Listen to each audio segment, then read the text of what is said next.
Welcome and/or welcome back. I guess this is more so of a welcome because I'm trying something a little bit new today. It's been a minute since I've made a video. I've also been in somewhat of a rut. So, I have a lot of ideas of things I want to make.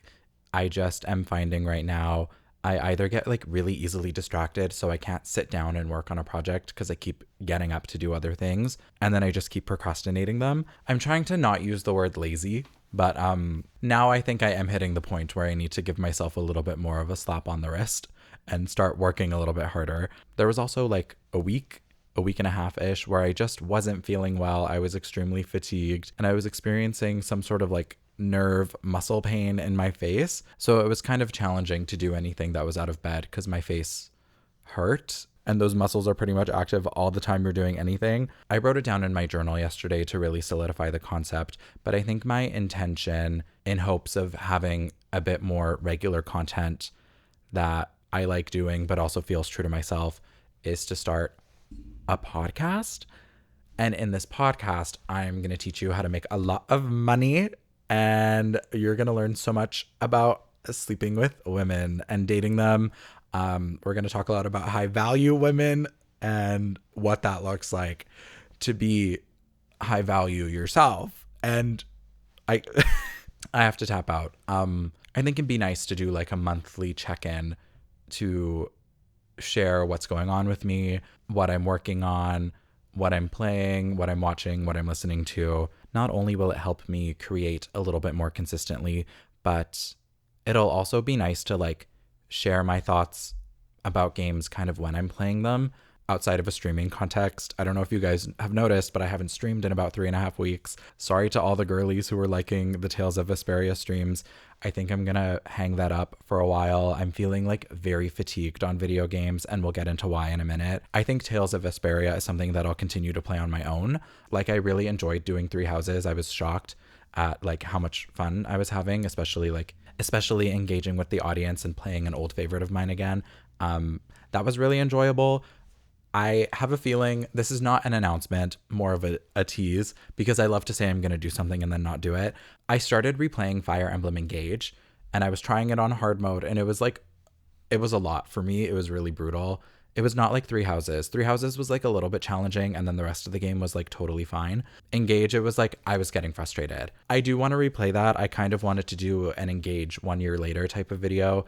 Obviously, that has passed because that game came out in January of 2023. So I'm a couple months late on that one. But I wanted to see if maybe I gave it an unfair shot a year ago. There are some things on a second playthrough that I think you don't pick up on the first one, especially about the plot and the relationship between Alir and Lumera. I might start streaming that in a week, maybe a couple weeks, when I feel actually picking up a game and really committing to it again. But yeah, I think Tales of Vesperia, unfortunately, she's not that girl for me. Fire Emblem content has really been my claim to niche internet notoriety, and also you guys are going to engage with that a little bit more. So stay tuned. That might come in the future. I think I'm just going to try playing video games a little bit less.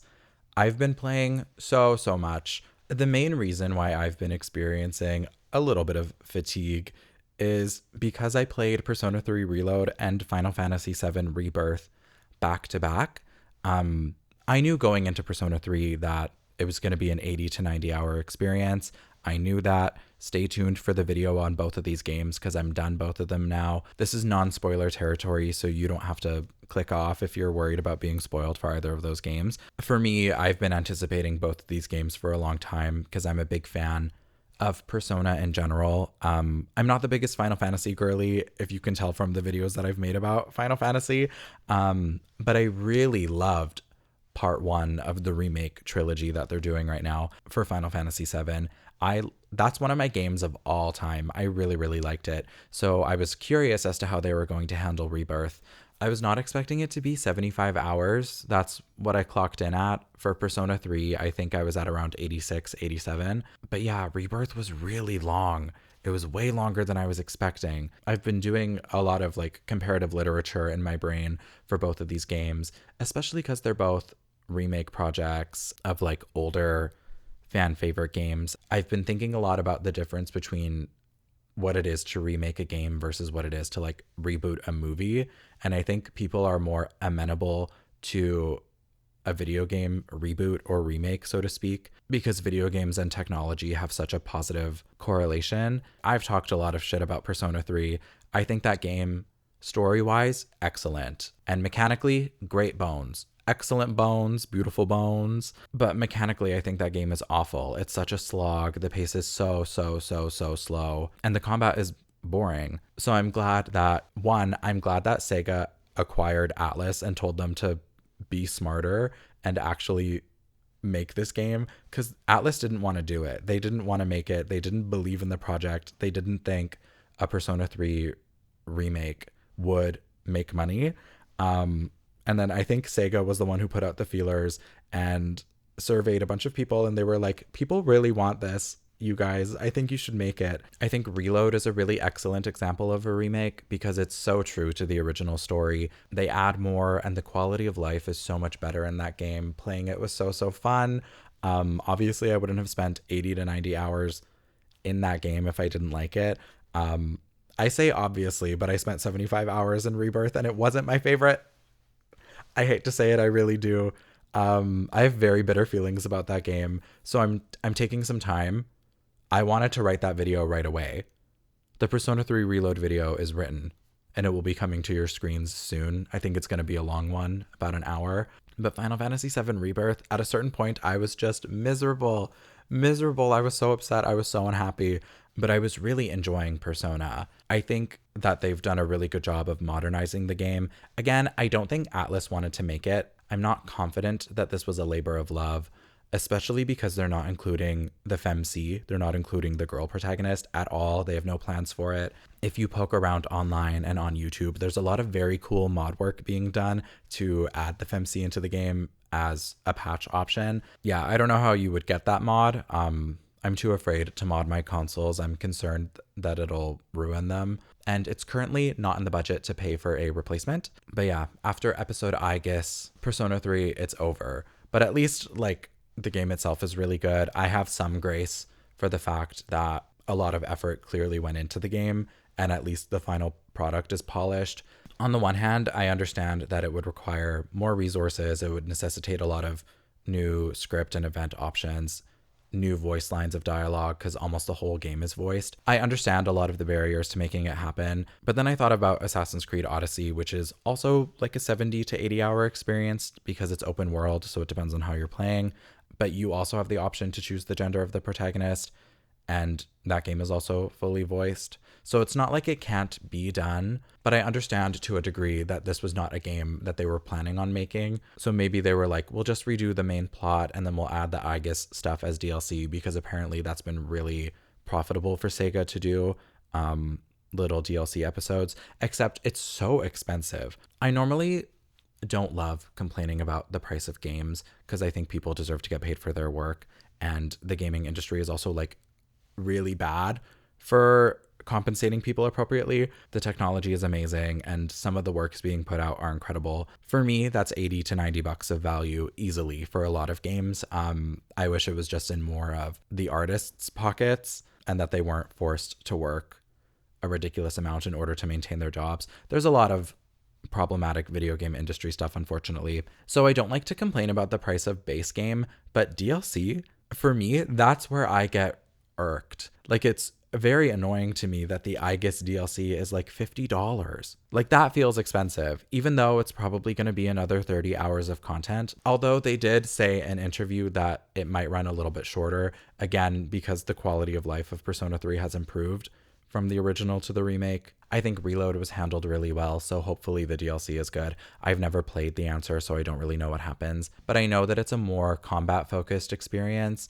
There's less of the social sim elements. I'm sure they'll add some to some degree, but it's my understanding that Aegis and the party are exploring some new supernatural phenomenon that's happening inside of the dorm, so she's not going to be out and about. I'm sure it'll be a lot of interpersonal party stuff. I'm sure they'll add tweaks, but time will tell in October when the DLC drops. I was a little bit confused when they dropped the trailer because I misread the date at the beginning. I ignored the year, so when I initially read it, because it's for May 30th, I think, or like very end of May, early April. But I didn't realize until rewatching it that it said 2010, because that's when chronologically this takes place. I was like, that's crazy. The game just came out and the DLC is already done. They want this project, this chapter to be over so fast. But no, it's coming out in October. And I'm glad that there's a little bit of breathing room. I was like, that's crazy. That seems really quick. Like, I had a lot of time to play it, but that's because I don't have a 9 to 5 anymore. And you know what? I'm so much happier for it. I am looking. I have an interview later this week, but it's been a nice couple months off. I can't lie to you. And I'm going back to school in the fall, a woman in academia. I originally wanted to go back to school part-time, but looking at the degree and the way it's set up, the school does not want that for me. So I was like, okay, I guess like part-time work is what we'll be doing. We'll cross that bridge when we get there. Without getting too deep into it, again, I have a whole video coming out on Persona 3.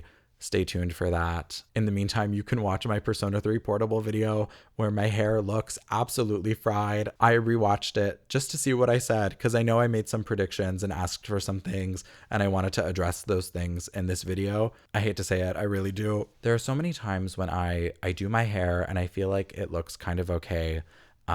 It looks best on wash days. I prefer to film on wash days. I washed my hair today in order to look good for this, because that's when my hair is just like top shape. But there are sometimes when I do my hair and I think I look okay and I go out into the world, but the camera, she really humbles me. So yeah, absolutely mainlined Persona 3 Reload. But then I played FF7 Rebirth. Both of these games, long anticipated for me. Love these franchises. I know I've said that already, but it bears repeating. The Final Fantasy VII project is really interesting. Like, I'm a fan of Persona 3. I've played the original. I've never played Final Fantasy VII, the OG from 1997. I'm more open to checking out that game now because after playing Rebirth, which is part 2 of the trilogy, I have a better understanding of the plot as a whole. Whereas when they did Remake, which is part 1, they took a relatively short portion of the original game and padded it out into something really big. So a lot of that content was new, but it felt really good. I understand the gripes of Final Fantasy VII. Like, if you don't like games that are like narrow, they don't give you a lot of options to explore. I get that part 1 might not be your game, but I love that game. It feels like, that game to me feels like what Netflix adaptations and Netflix reboots of shows wish they could achieve. I don't know how to describe it. It just has the vibe of like a very well produced TV show almost. Maybe it's because part 1 and part 2, they're both very cinematic games. They're beautiful. The cutscenes are incredible. So maybe that's part of where that vibe comes from for me, because it has like live action reboot energy, but because it's still a video game and these characters have looked like this in movies and stuff for a long time, it doesn't feel unnatural. Also, because part 1 is divided into chapters that are completely separate from each other. Like, you can't walk from chapter 1 into chapter 2. There's usually a pretty clear divide, especially in location between chapters. That also lends to a sort of episodic nature. I really liked part 1. I thought it was so successful. Part 1 was a game of really strong character interactions for me, and I enjoyed the plot. I think while Persona 3 Reload is more of a faithful recreation of the original, the Final Fantasy VII Remake saga is more of an adaptation of an original work. And sometimes they take big swings. Normally when a video game like remake, remaster, what have you, when something like that comes out and purists are like, this is not the same as the original, bad project, whatever, don't buy it. I don't always vibe with that sort of opinion, but I do feel a little bit more compassion. I don't know if that's the correct word. I understand more so with the Final Fantasy VII crowd why the remakes might not float their boat. The remakes are really getting into meta-textual, meta-narrative territory. Part 1 introduces these spectral beings called the Whispers, and the function they serve is to push the story in a certain direction. The point being that when characters try to exert agency, the Whispers will push them back on the right path. I don't remember everything that happens in part 1 beat for beat, so show me a little bit of grace if this is not totally correct. But during instances of the story where characters are trying to make like autonomous decisions, the whispers will push them back into the direction of the narrative from the 1997 game. To me, that serves as an acknowledgement of your audience and the expectations being placed upon you by that audience, especially because it is such a big franchise. And I feel like 7 stands out amongst the rest of the series as probably the best. The story is really banging.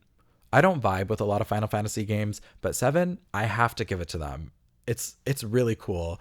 When part 1 of the remake came out, I really fell in love with it and I wanted to find out what happened in the original so bad. Like I couldn't wait however long it would take for them to finish the rest of the remake titles. But yeah, 7 has a really cool story. I get the hype.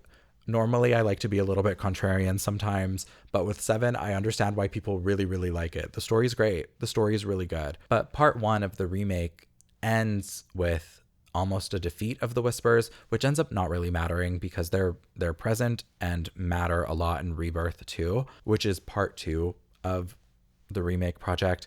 I feel like this is so confusing because I'm saying reload, remake, rebirth. They're all R words. Like this is too much. But my understanding of the Whispers and them getting like defeated, if I'm remembering right, I feel like at the end of game 1, they made a big stink about fate being their own and they can choose their destiny. To me, that's the authors, the writers, the developers saying that we understand that there's a story here that a lot of people want to see. We understand that there's a story here that a lot of people might like.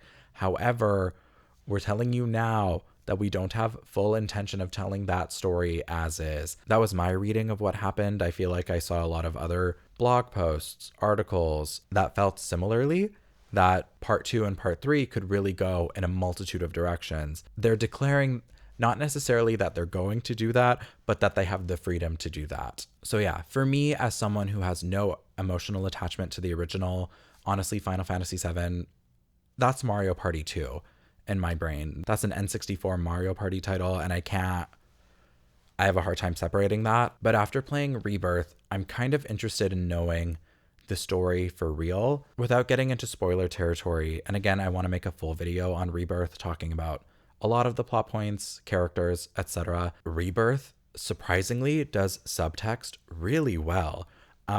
There were so many moments where they would cut to a character just having a reaction and I was like, oh, I understand. Like there was such a cool focus on cinematography, and if a character had a certain connection to what was happening on screen, we'd usually get a cut to them. They might not have a line, which I think is something that a lot of games fall into the trap of thinking that characters need to say something when they don't always have to. But there was a lot of instances where we would just simply get a cutaway to the right person. It served as like subtle reminders for people who are paying good attention to what's going on. So I thought the subtext was good. I still think the character relationships are done quite well, but I think a lot of the big moments are flops.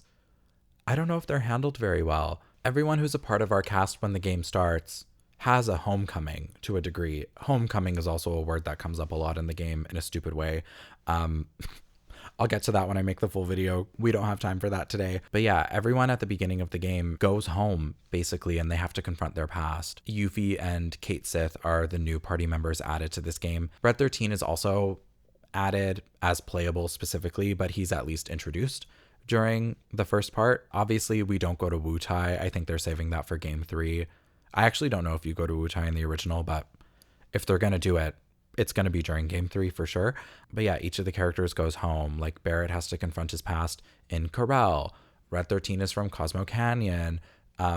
We go back to Nibelheim, which is where Cloud and Tifa grew up. And then we wind up at an ancient temple where Aerith is the last living survivor of this ancient group. I've seen a lot of criticism thrown around about especially Barrett and Red 13's homecomings, and certain choices that are made with those characters.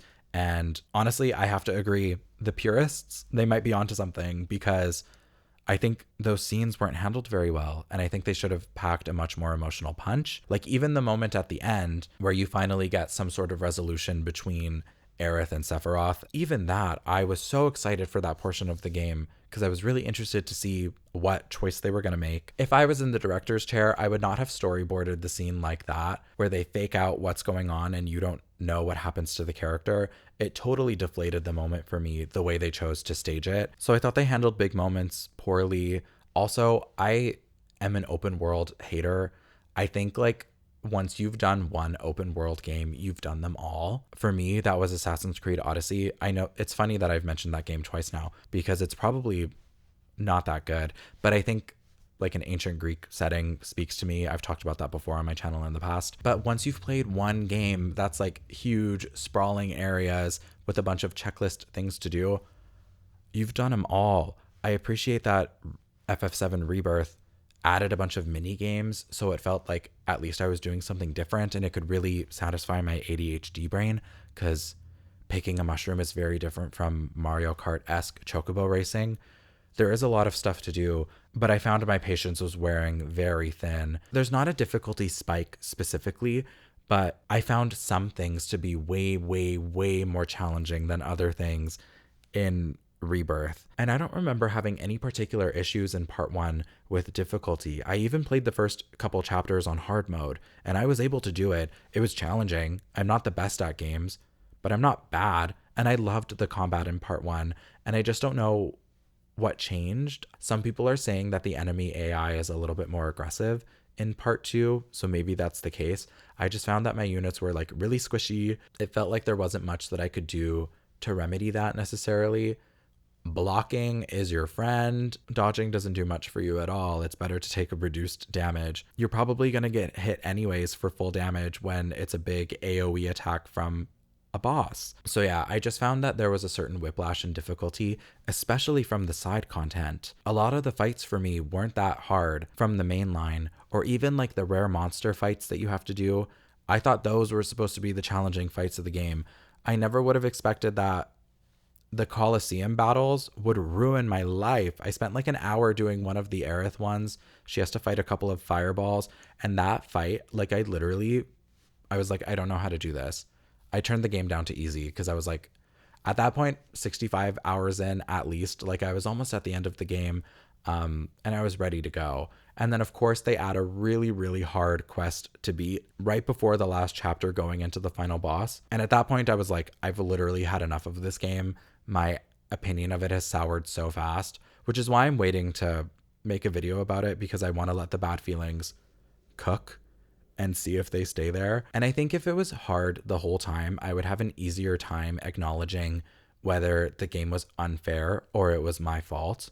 Like Elden Ring, for example, I know that when I die in that game, it's because I don't have a good enough understanding of how the mechanics are supposed to work, nor do I have enough practice playing it in general. I didn't get annoyed during Elden Ring. I didn't play very much of it because that game scares me, but I have an awareness that it's supposed to be hard, whereas Rebirth is pretty manageable for a lot of it. The fights that were challenging were fights that were supposed to be more challenging in a lot of instances. Like you fight Rufus Shinra in the first game, you fight him again in the second game, and I remembered some of the patterns from part 1, so that made the part 2 fight easier. But I feel like that's a good, fair example of how the game can punish you for being impatient, being reckless, not having a good understanding of the mechanics at play.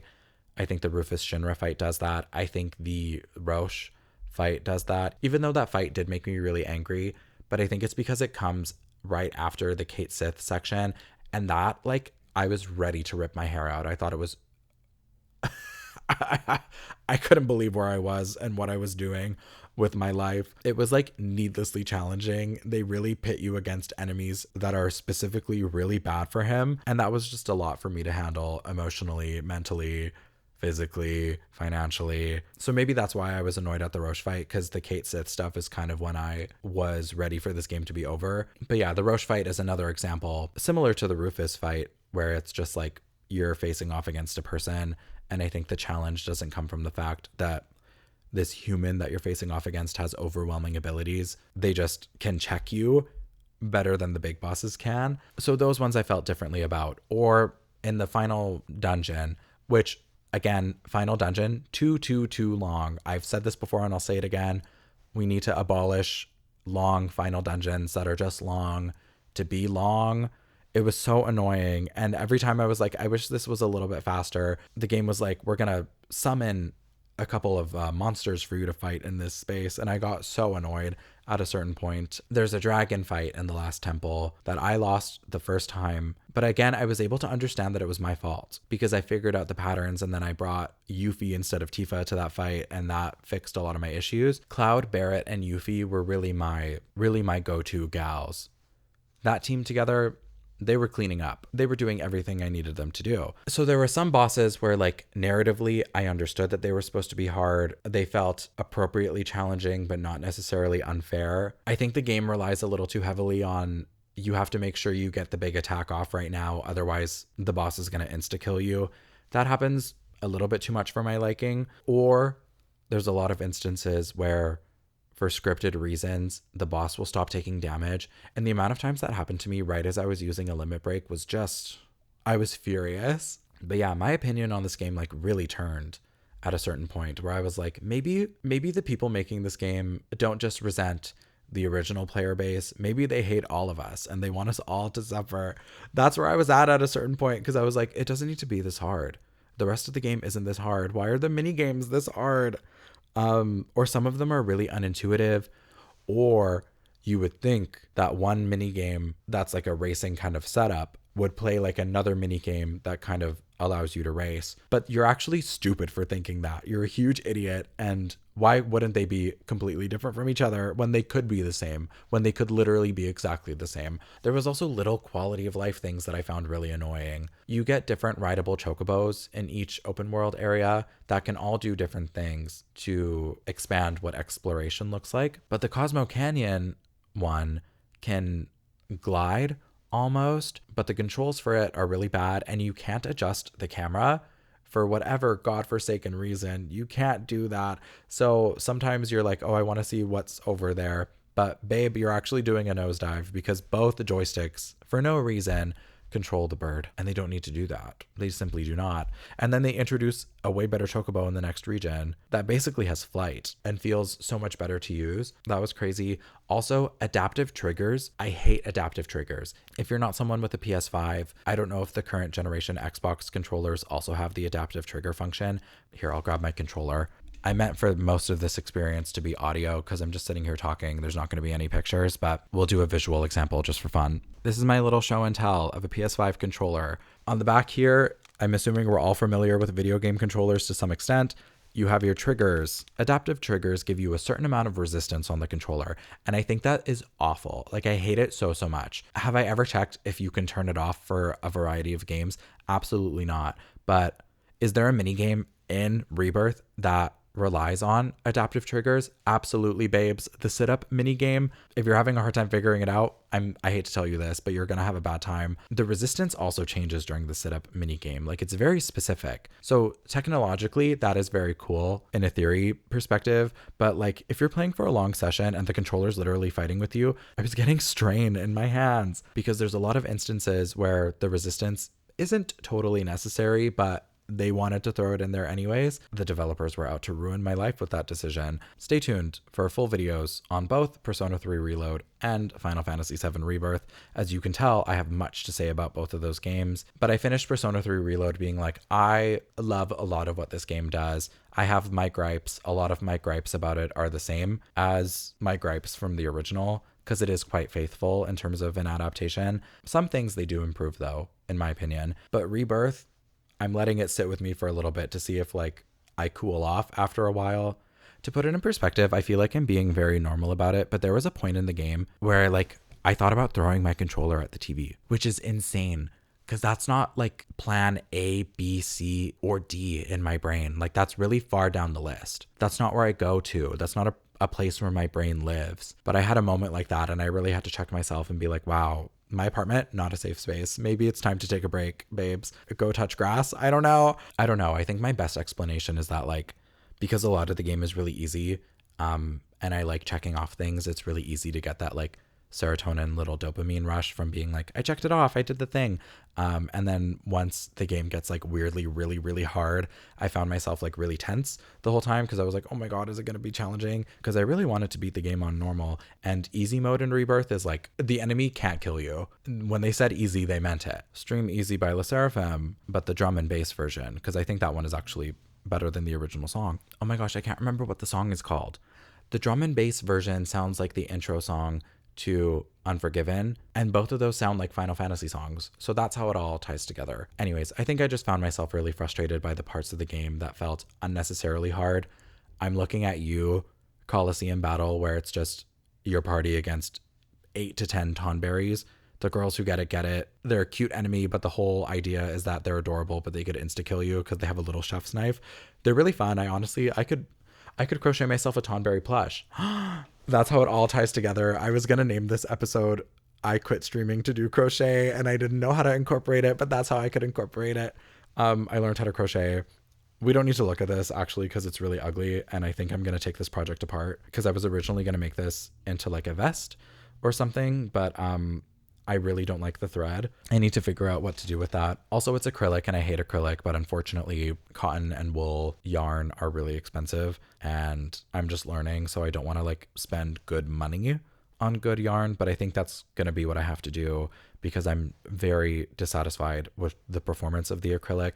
Also, I hate acrylic as a fabric. It's not very good. Its destiny is to fall apart. My original concept for this video was like, I was going to crochet and just like talk, but the yarn that I'm working with right now is too loose. It's very soft and it has a little bit of a stretch to it, so it's a little bit harder to work with, but I think the piece is going to come out really cute and I'm actually going to want to wear it. This little green one that I just showed you, it's kind of stiff. It's not going to feel good on the skin, so I have to do something else with it. I could make myself a little Tonberry. I have a kit to make a Pikachu plush, which they advertised it as beginner, and I was like, oh, okay, I could learn how to crochet. Maybe I can make content with it, but it is not an adequate teacher. If you want Pikachu crochet content, let me know, because I'm a girl who's making clothes now. Sorry, wrapping up. I think just the whiplash and difficulty had me feeling really negatively about Rebirth, and a lot of choices are made that just make it feel like they're trying to pad out the runtime.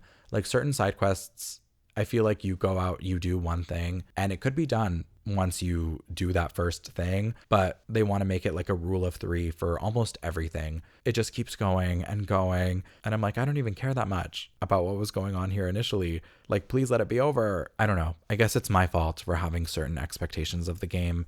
I didn't really know how they were going to handle moving to open world because given my understanding of the first game, I knew that they were going to make this one an open world game, but I didn't know if it was going to be in an episodic format like part 1. It's not. I think some games don't need to be as long as they are. Games can be short and still be good. Part 1 is about 35 hours.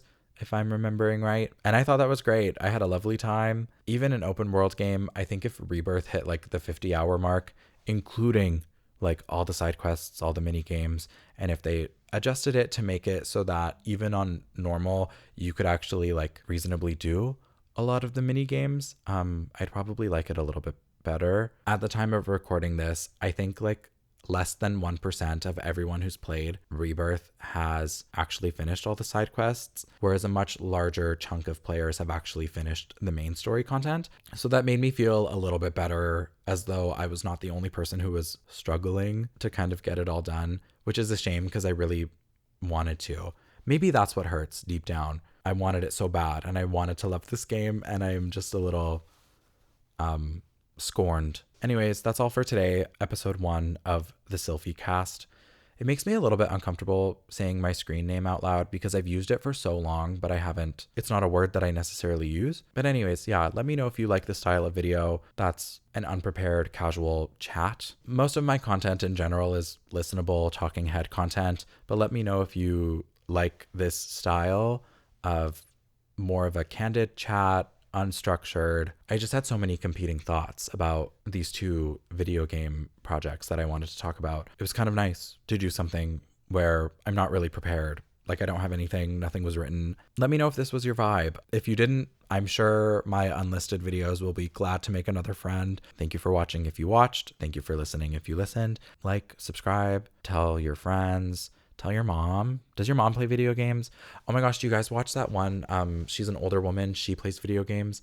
She's a huge collector. I love her channel. Britta for Dogs, I think her name is. She has a very sweet story, I think, about Xenoblade Chronicles. Go watch that after watching this. Thank you very much. Have a good one. Hopefully this video's out tomorrow, but I'm bad at what I do. So see you in the next one.